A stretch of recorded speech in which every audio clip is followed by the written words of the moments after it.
Assalamualaikum warahmatullahi wabarakatuh. Teman-teman, sesuai dengan janji saya untuk yang online, jadi kita uh, yang di luar kota Mataram ya, yang studionya di luar kota Mataram, uh, sesuai dengan janji saya akan membuatkan video tutorial pembuatan peta melalui ArcGIS. Nah, yang kita akan coba buat pada kesempatan kali ini mungkin untuk peta-peta dasarnya dulu ya, seperti peta administrasi, peta jaringan jalan, peta jaringan jalan, jaringan drainase, jaringan listrik, semacam itulah ya yang dasar-dasar dulu. Nanti mungkin pada kesempatan lain mungkin saya akan mencoba untuk buat yang peta-peta yang kalian butuhkan, tergantung ya yang kalian butuhkan nanti apa kita bisa lihat. Nah, di sini saya kasih contoh dulu seperti apa peta administrasi itu. Nah, jadi di sini peta administrasi ini yang saya tampilin ini peta administrasi Kota Mataram. Ini yang sudah jadi petanya. Jadi ini yang baru bisa dikatakan sebagai peta. Kenapa saya bilang seperti itu? Karena di sini sudah ada koordinatnya. Nah, kayak gini. Nah, ini yang namanya peta. Dia sudah ada koordinatnya. Kalau tidak ada koordinat itu kita tidak bisa bilang peta sih, karena dia tidak ada koordinatnya, tidak terkoordinasi lah gitu ya dalam sistem UTM. Nah, jadi dalam peta administrasi itu yang ada apa aja? Yang ada sudah pasti batas dari kota Mataram itu sendiri, karena yang kita buat kan peta administrasi kota Mataram ini. Nah, kalau kalian misalkan peta desa, jadi yang di dalam peta desa itu pasti yang di dalam lingkup desa apa? Pasti batas dusun atau batas lingkungan. Kayak gini, Kota Mataram dia batas-batasnya kecamatan. Di dalam Kota Mataram itu ada kecamatan. Skala lebih kecilnya ada Kecamatan Ampenan, Kecamatan Skarbele, Selaparang, Cakranegara, Sandubaya, dan Kecamatan Mataram. Nah, seperti itu. Untuk yang peta jaringan jalan misalnya. Sama kita tinggal buat peta-petanya, nanti ada jenis-jenisnya kita tampilin. Ada peta maksudnya jalan arteri primer, arteri sekunder, kolektor sekunder, lan lokal. Seperti itulah ya. Mungkin kita langsung saja untuk membuatnya. Kita buka ArcGIS-nya 10.4. Kalau yang tidak ada ArcGIS-nya nanti bisa di-download, nanti saya bisa kasih linknya, kalian bisa download, nanti install sendiri, nanti saya kasih juga panduan tutorial untuk menginstal ArcGIS-nya. Nah ya, ini sudah tampilannya, kita sudah membuka ArcGIS, jadi tampilannya seperti ini. Nah, tampilan seperti ini, kita pertama-tama buka ArcGIS tuh kalian belum terkoordinasi area kerja kalian ini belum terkoordinasi. Caranya itu kita bisa mengkoordinasikannya di layernya ini layer, diklik kanan, terus klik properties. Nah, ini ada WGS 50S, karena kalau kalian sudah dapat materinya yang UTM itu, kalau yang INTB itu berada di zona 50S ya. Kalian cari, misalnya kalau tidak ada di favorit nih, karena saya sudah taruh di favorit, kalian bisa cari di project coordinate system, terus cari yang UTM, cari yang WGS 1984, ada yang S ini, Southern ini, kalian cari yang 50S. Nah, ini kalian bisa, kalau belum di add favorit, ada tanda bintang plus ini, add to favorit. Kalau mau difavoritkan, bisa kita langsung oke aja, oke. Nah, ini sudah terkoordinasi. Nah, tadi sesuai dengan yang kita mau buat di awal tuh, yaitu peta administrasi. Kalian bisa add datanya. Kalau kalian punya data, sudah pasti ya punya data untuk batas-batas administrasinya, karena kalian juga pergi survei ya, kesana kesini kan, kita bisa add datanya. Nah, add data sesuai dengan dimana kalian foldernya, taruh di mana foldernya. Jadi saya sekarang mungkin contohin untuk nah ini untuk sebenarnya yang perlu kalian perhatikan juga manajemen foldernya. Jadi di sini saya buat ada folder SHP, ada project, citra satelit, dan album peta. Ini gunanya buat apa? Supaya kalian nggak bingung nyari-nyari datanya kalian di mana. Untuk folder SHP ini folder tempat di mana kalian menyimpan zip filenya kalian, file-file data terkait dengan data mentahnya dari ArcGIS ini sendiri. Jadi dia save file itu dapat berupa garis, area, titik. Nah, ini kita bisa klik. Jadi sini saya sudah coba untuk buat, saya pakai yang desa se-NTB ini aja ya, biar kalian kan juga dominannya studionya di NTB juga kan. Saya bisa klik di sini untuk desa se-NTB. Nah, kita tinggal masukkan, tinggal add data. Nah, ini desa se-NTB. Nah, yang kita mau buat misalnya peta desa Belo, misalnya peta desa Belo. Nah, kita nggak tahu nih misalnya yang desa Belo ini yang mana. Kalian bisa klik kanan di sini, klik kanan, open attribute table. Nah, jadi di sini sudah tampil informasi terkait dengan data save file kalian. Kalian bisa nih. Nanti ada di sini kan ada kolom-kolom nih. Kolom nama BJ, Rimak, ini keterangannya. Nanti di sini nama kayak ini. Desa Stanger, Jagaraga, Giri Sasak. Ini nama-nama desanya berarti. Nah, caranya itu kita mau nyari untuk yang desa Belo. Kita search di sini, klik select by attribute. Kita klik. Nah, kita pilih kolom yang merepresentasikan nama desa tadi. Kolomnya itu nama BJ. Ini nama BJ ini sama dengan kita tarik dia get unique values. Get unique values. Tinggal kita klik. Nah, dia sedang nyari. Nah, ini kita bisa search di sini Belo.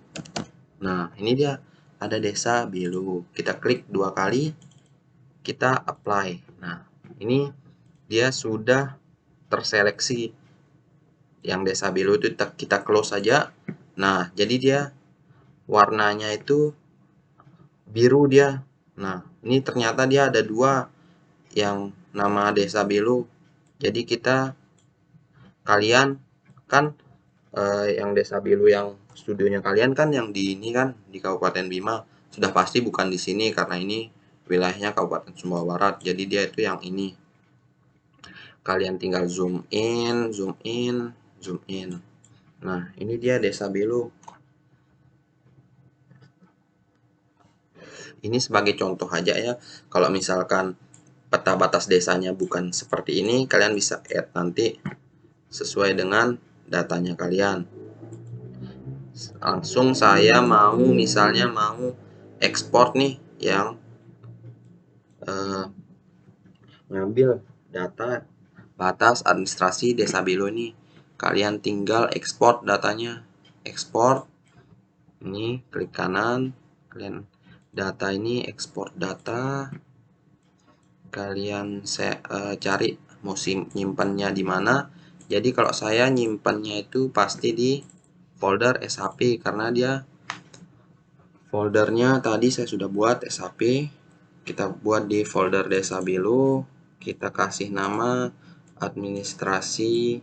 Jadi di sini saya sudah buat dia buat sebagai coba-coba aja. Tadi ada jalan, kontur, sungai, toponim. Oh, kita buat lagi dah folder baru, folder new. Jadi yang baru admin Belo. Oke. Jadi dia di sini saya pakai underscore karena penamaan save file ini tidak bisa pakai spasi, jadi saya save. Tinggal oke. Kita add ya di layer kita. Nah, dia sudah masuk di sini. Jadi saya centang yang desa se-NTB ini. Nah, ini Tadi kan desa Belu ada 2 kan terseleksi, jadi dia sudah pasti ada yang di sebelah sini juga. Karena kita ambil yang ini, nanti kita delete yang ini aja. Caranya itu kita start edit di sini di editor. Jadi kalau nggak ada editor ini, kalian cari toolbar di klik kanan, cari toolbar editor, editor yang ini ya, editor. Nah, kalian bisa tampilin, klik kanan, centang dia. Nah, ini sudah tampil. Kita start edit, start editing. Kita klik yang admin desa Belu, oke. Ini lagi loading. Nah, kalau kalian mau hapus yang ini, kalian tinggal klik langsung di keyboard kalian, tekan delete aja langsung. Delete. Nah, dia sudah terhapus. Jadi kita punya yang ini. Sekarang administrasi desa Belu aja karena kita cuma butuh yang desa Belu.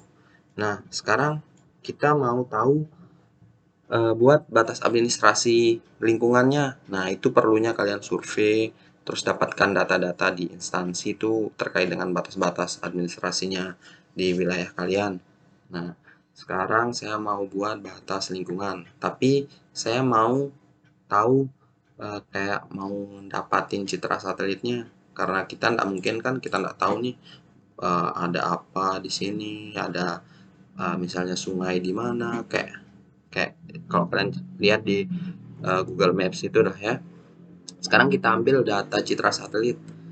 Caranya nanti saya bagiin, kalau yang belum punya kayak yang seperti kemarin yang offline saya sudah kasih yang base map itu yang lengkap ya. Jadi kalau yang base map itu kalian harus connect internet untuk mengaksesnya. Jadi sekarang saya pakai yang offline aja, citra satelit yang sudah saya download, saya add data, saya cari di folder mana saya simpan citra satelit. Oh, di sini citra satelit yang citra dari SAS Belu, tinggal saya add, tinggal di close saja yang ini. Nah, ini dia.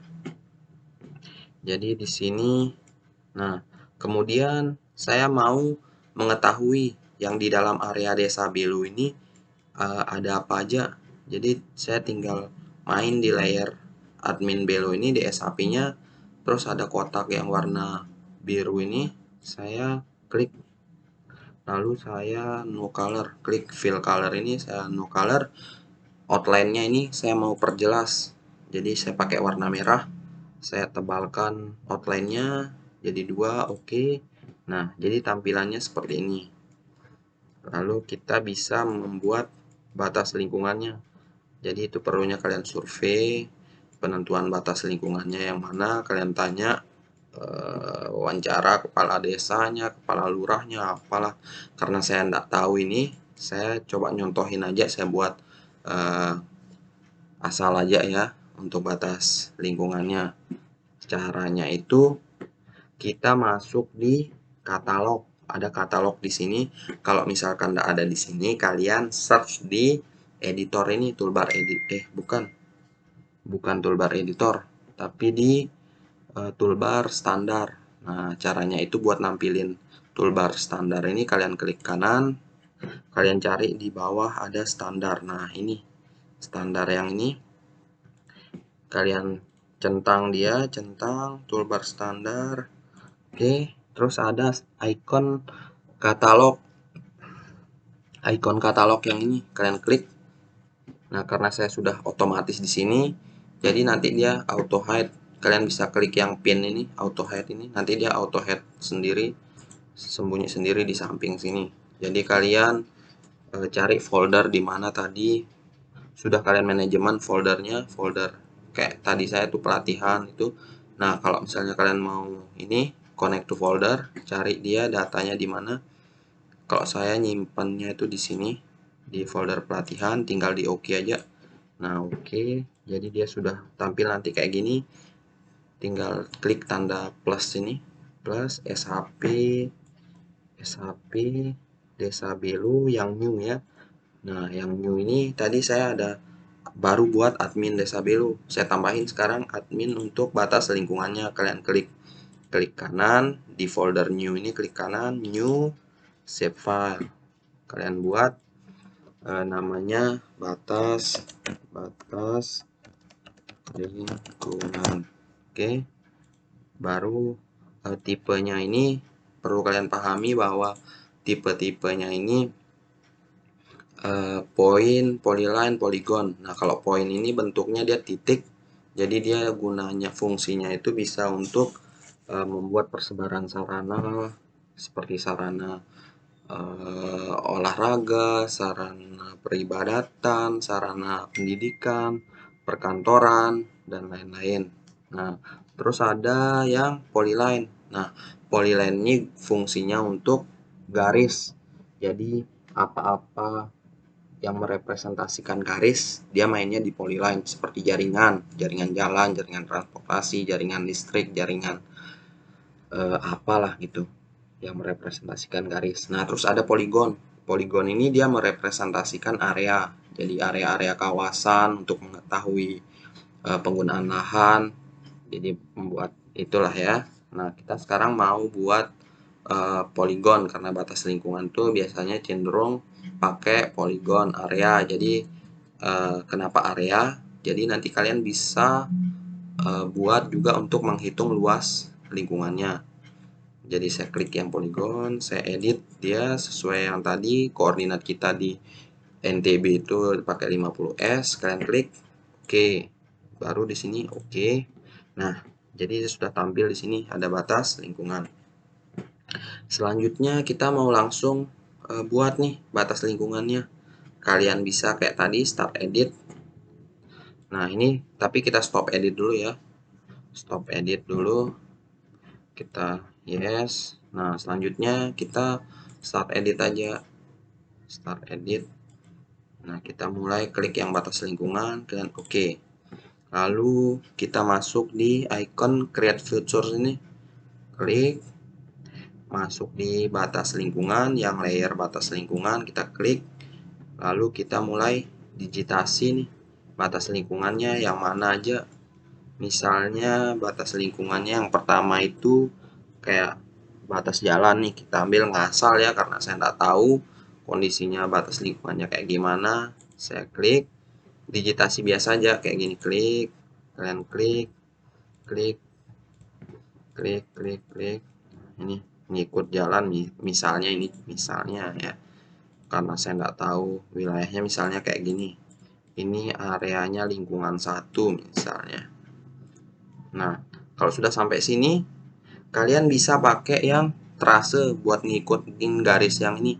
Kalian klik yang di atas ini, di toolbar editor ini ada icon trase ya. Yang kayak gini itu yang kayak tanda tanda ini garis ini trase tulisannya, kalian klik aja.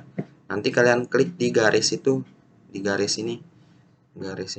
Garis batas adminnya. Klik. Nanti dia ngikut garisnya, kalian klik misalnya bisa diklik, klik lagi lanjut.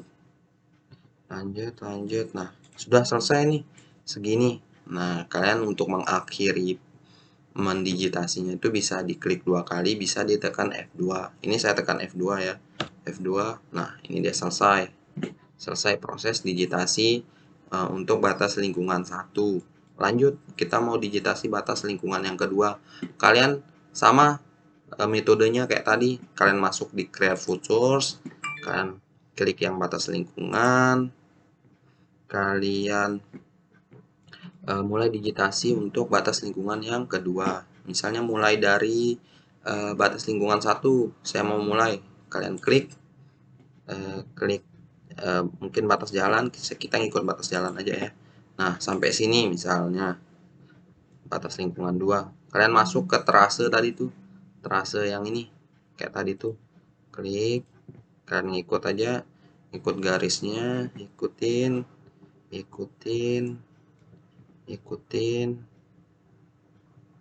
Nah, misalnya nggak mau jalan lagi, kalian zoom, mulai lagi, buat klik lagi. Nah, sampai sini klik, biar kita lanjut lagi. Untuk ngegeser atas kiri bawah kanan nih kalian pakai yang ini ya, tekan scroll tuh jangan di atas bawah, tapi dia ditekan bukan di scroll, ditekan. Scroll tuh ditekan bukan di scroll gitu, ngerti maksudnya? Jadi di mouse ini kan ada klik kanan, klik kiri. Nah, jadi kalian tuh klik yang tengah gitu, kayak gitu. Kalian klik ini tuh, Nah, baru ngikut lagi lanjut. Nah, kayak geser gini tuh pakai klik tengah. Oke, kita lanjut lagi. Klik, kita klik, klik, lanjut sampai ketemu nanti batas lingkungan yang satu. Klik sampai sini. Nah, sudah selesai, sudah ketemu. Tekan F2 lagi. Nah, misalnya ini sudah, misal dia di desa Belo ini terdapat 3 lingkungan aja. Jadi sisanya ini Pak sudah pasti lingkungan yang ketiga. Jadi kalian pakai yang terase aja semuanya karena garis-garis ini sudah bisa diikutin. Jadi kalau misalnya dia sudah tidak ada garis, misalnya kalian harus digitasi pakai yang biasa aja. Sekarang saya mau buat batas lingkungan yang ketiga. Klik ini, kalian klik, ikutin garisnya, ikutin tandanya itu yang ada kok ya. Nah, ini kan sudah ada kelihatan tandanya itu jika dia sudah melewati garisnya, misalnya sudah selesai nih. Nah, tekan F2 lagi. Oke.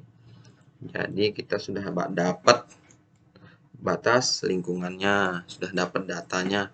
Nah, sekarang kita mau kasih nama dia, nama masing-masing lingkungan nih. Jadi kita main di atribut tabel namanya. Jadi sebelum kalian masukkan nama lingkungannya, kalian harus stop edit dulu. Stop edit, kalian save dia, save edit itu kalian klik kanan di layer batas lingkungan ini, klik kanan, nanti ada open attribute table. Nah, ini dia. Jadi di sini terdapat 3 poligon karena kalian sudah, nah ini yang 3 poligon nih. 3 poligon nih ya. Nah, sekarang kalian mau nambahin untuk informasi terkait dengan batas lingkungannya. Kalian bisa klik di table option ini, klik, nanti ada add field. Add field, baru dikasih nama fieldnya atau kolomnya itu dengan nama lingkungan. Misalnya kita pakai teks. Nah, ini saya jelasin dulu apa perbedaannya. Short integer, long integer, float, double, text, dan date. Short integer nih kayak singkatan-singkatan gitulah. Singkatan, terus long integer nih dia yang panjang-panjang gitu saya enggak pernah. Soalnya dia jarang dipakai juga. Float ini sama juga jarang dipakai. Nah, yang sering dipakai itu yang double sama yang text saja. Jadi kalau double ini dia cenderung tipenya itu angka seperti luasan, terus panjang. Nah, itu dia tipenya pakai yang double. Sekarang kita pakai yang teks karena kita penamaan lingkungan tuh pakai huruf bukan pakai angka. Jadi kita pakai yang teks. Nah, ini lengthnya itu panjangnya itu ada 50. 50 ini artinya ada 50 huruf. Misalnya kalau nama lingkungannya lebih dari 100 huruf, misalnya kalian taruh aja 100 atau berapa terserah. Kita pakai yang 50 aja karena nama lingkungan itu cenderung enggak panjang kan. Tinggal kita oke aja. Oh, ini ada notifnya nih. Nama fieldnya itu terlalu panjang karena dia kita bisa yes saja. Oke, enggak apa-apa yes. Nah, ini nama lingkungan. Nah, kalian close saja ini, close. Terus kalian masuk di start edit, di editor tuh lagi start edit. Kalian klik yang batas lingkungan, oke. Nah, sekarang saya mau menamakan lingkungan yang ini itu lingkungan 1 misalnya, tergantung sesuai dengan kondisi lingkungannya kalian. Misalnya yang ini namanya lingkungan 1 misalnya. Kalian cari atribut table di toolbar editor ini. Atribut, nah ini ada yang icon kayak icon tabel gitu, kalian klik. Nah, jadi nanti di sini muncul otomatis dia. Kalian klik yang di kolom nama lingkungan ini, kalian kasih nama lingkungan 1 misalnya. Nah, oke, sudah dia nih sudah dikasih nama, berarti udah ada informasi nama lingkungannya. Lanjut, yang ini misalnya lingkungan 2. Sama metodenya kayak tadi tuh di atribut lingkungan 2. Oke, lanjut yang ini. Sekarang lingkungan 3. Oke. Sudah. Jadi dia sudah ada informasinya. Sekarang untuk menampilin biar kita tahu ini apakah sudah ada informasinya atau belum, kalian masuk di batas lingkungan ini, kalian klik kanan properties. Nah, terus ada yang di simbologi nih, yang ada display, ada simbologi, ada field. Jadi kita masuk ke yang menu simbologi. Terus ada di sini ada features, kategoris, quantity, chart. Kita pilih yang kategoris. Terus nah, di sini value field-nya tadi kita field-nya itu namanya nama lingkungan ya. Nah, di sini ada nama lingkungan, kita add all. Jadi kalian klik nama lingkungan, terus baru di add all values. Nah, add all values dan di sini muncul lingkungan 1, lingkungan 2, lingkungan 3. Baru di oke. Nah, jadi di sini sudah muncul. Jadi kalian sudah punya data terkait dengan batas lingkungan. Udah nih, kita sudah dapat. Mungkin nanti di part 2-nya kita lanjut pembuatan jalan ya. Cukup sekian dulu untuk yang ini, kita sampai batas administrasi dulu lah. Oke, saya stop dulu.